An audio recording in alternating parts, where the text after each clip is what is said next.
kubu Joko Widodo selalu meminta untuk melakukan penahanan, selalu minta untuk melakukan penangkapan. Tapi mereka bungkam saat Sylvester Matutina yang sudah jelas-jelas inkrah tidak dituntut untuk ditangkap dan ditahan. Dan aparat penegak hukum di negeri ini pura-pura buta dan pura-pura tuli. Kami dari penyidik Ditreskrim Polda Metro Jaya telah melakukan pengamanan terhadap para tersangka, yaitu Saudara RS dan Saudari TF, sebagai bagian dari rangkaian proses untuk melaksanakan penyerahan atau pelimpahan tersangka dan barang bukti dari penyidik Ditreskrim Polda Metro Jaya kepada Jaksa Penuntut Umum Kejaksaan Tinggi DKI.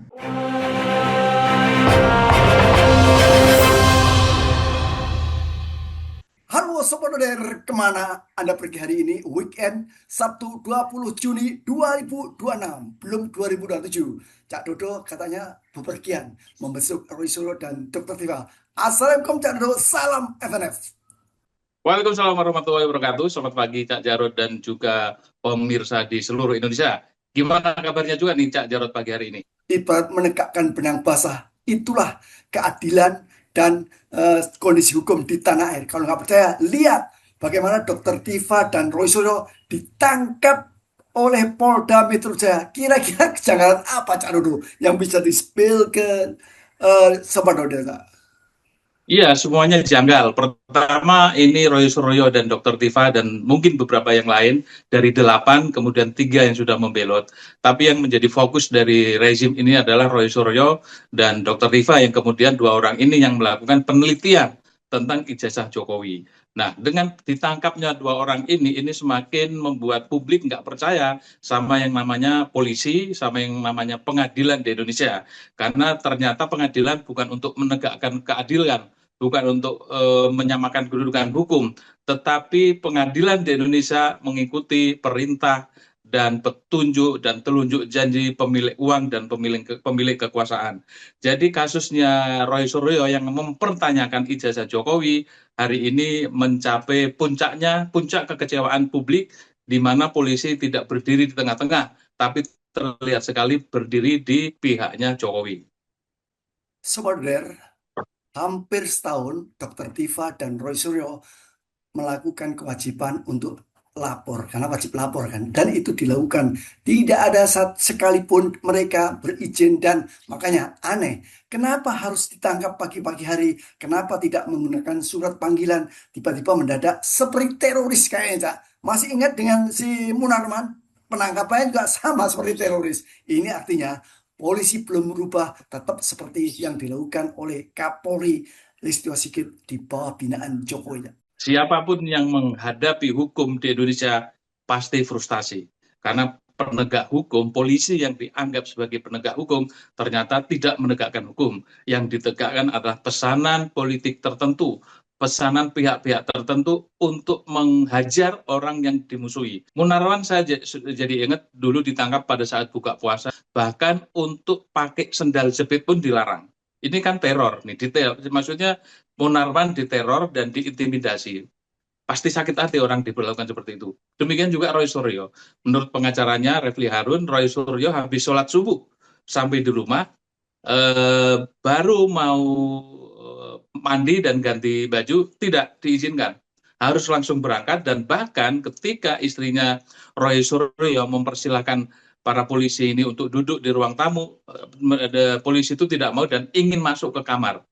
Dan ya akhirnya kan merasa terintimidasi, dan kalau Roy Suryo tidak mau berangkat saat itu juga akan diborgol tangannya. Jadi akhirnya mau tidak mau Roy Suryo berangkat tanpa mandi, tanpa ganti baju. Ini menurut pengakuan penasihat hukumnya Refli Harun dan juga Ahmad Kosinudin. Mengerikan sekali, Cak. Dari sekian banyak respon publik, seorang netizen menulis sarkasme di akun X-nya. Katanya, semoga betah menikmati ruang penjara. Ini tentu ditujukan kepada Roy Suryo dan Dr. Tiva. Kado terindah bagi Pak Jokowi yang akan berulang tahun. Katanya, Memang penangkapan Roy Suryo dan Dr. Rifa terjadi menjelang ulang tahun Jokowi yang dilahirkan di Solo 21 Juni 1961. Artinya, 2 hari sebelum ulang tahun Jokowi ke-64, dua tersangka ditahan. Dari kronologis penangkapan, memang memunculkan spekulasi, ada apa dengan polisi? Ini tentu bukan lagi sekedar kado ulang tahun, ada makna apa? Saya tegaskan motif dari penangkapan Roy Suryo ini adalah motif untuk melayani kepentingan pelapor, yakni saudara Joko Widodo.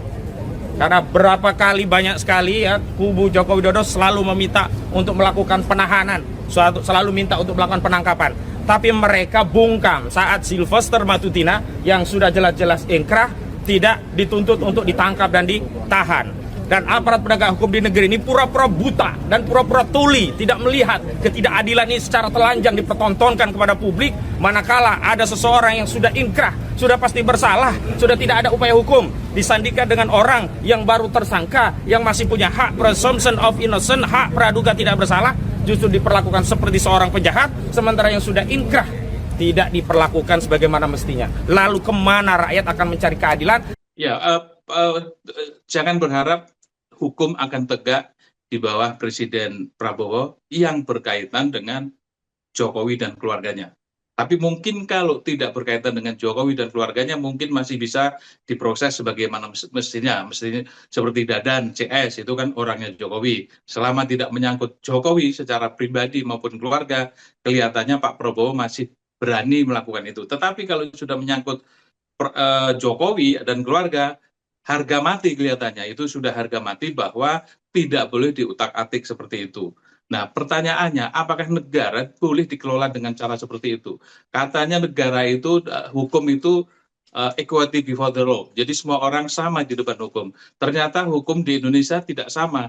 Hukum itu hanya tumpul kepada orang-orang lemah dan tajam kepada orang-orang lemah dan tumpul kepada para pejabat negara dan mantan pejabat negara.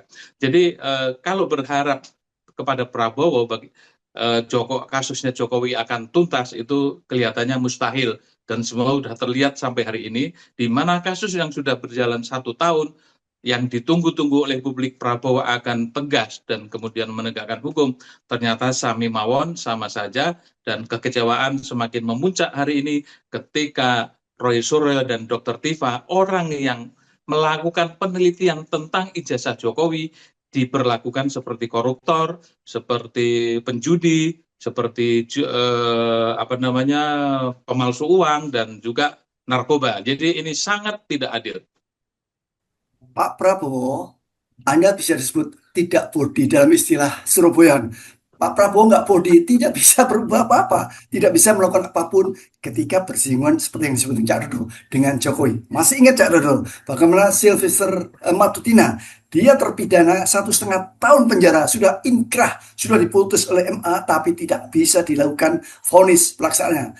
Sekarang ada lagi yang terbaru, bagaimana pengacara siapa Cak Dodo yang sudah divonis 1,5 tahun juga itu. Pengacara siapa Cak Dodo? Rasman Nasution. Rasman Nasution itu juga divonis, tapi Anda tidak bisa menegakkan hukuman. Ini kan kejaksaan di bawah Anda. Sekarang adalah pertaruhannya. Nanti dalam persidangan, apakah Jokowi akan hadir dan menunjukkan jasanya? Nah, ini pertaruhan paling seru ya. Dan ini kan ironi yang luar biasa. Jadi orang-orang itu dan orang-orang baru yang pikirannya cekak itu kemudian mengambil kesimpulan kalau mau aman merapat ke Jokowi.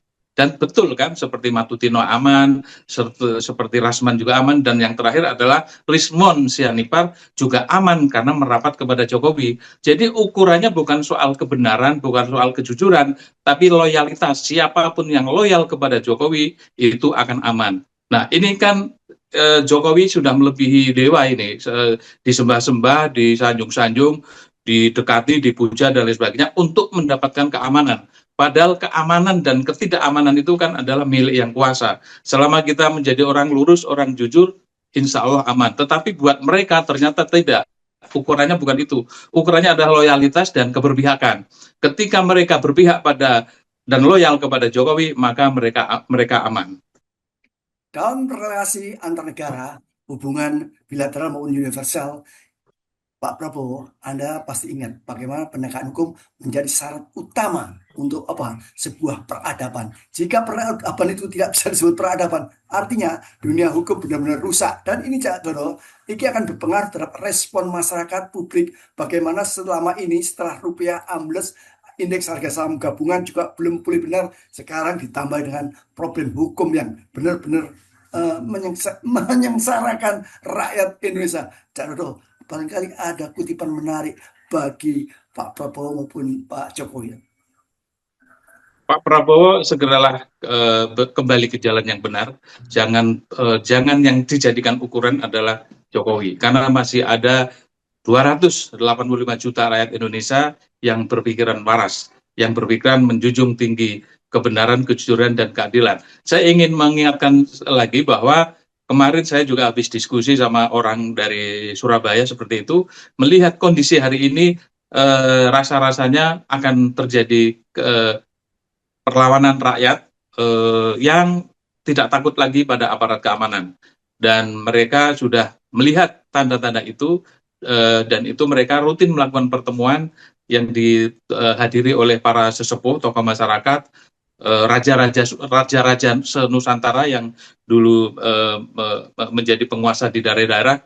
Mereka sudah menjalin komunikasi bahwa situasi ini tidak bisa diselamatkan lagi karena memang mungkin eranya.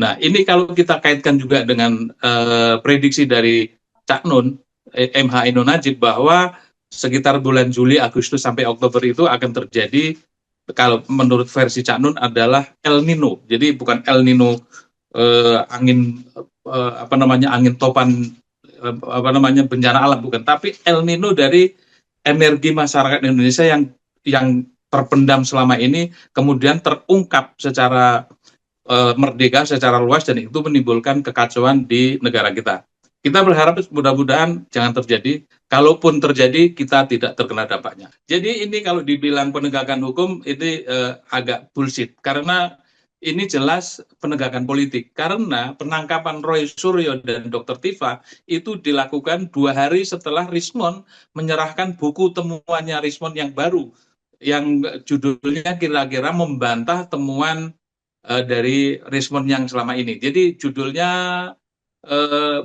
ijazah Jokowi asli. Kesimpulannya seperti itu, ijazah Jokowi asli, membantah buku yang sebelumnya. Ini kan akal-akalan. Memang ini nanti akan dipakai di pengadilan, karena pengadilan adalah menggunakan bukti fisik ya.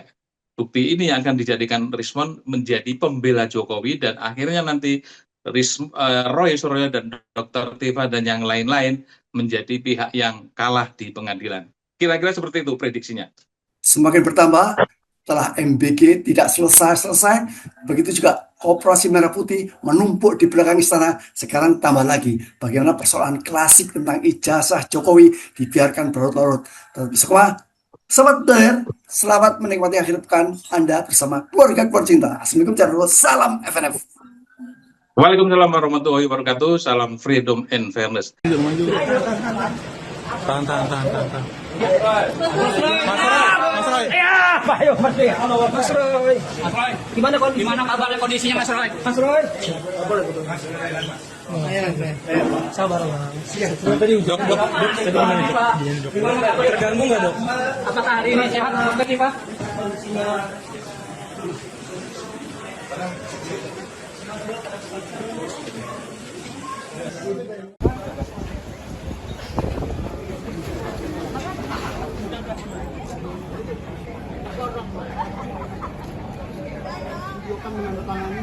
Ya, silakan.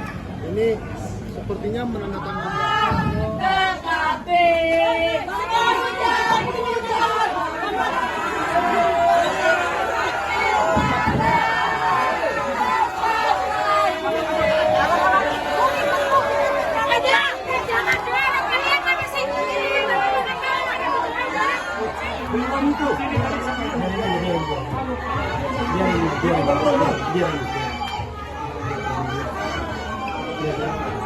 Tolong. Ya, Bu. Itu Abang Ucok, saya ikut mobil Bang Ucok. Ya. Nomornya berapa biar aku telepon? Kita lewatkan ke kanan.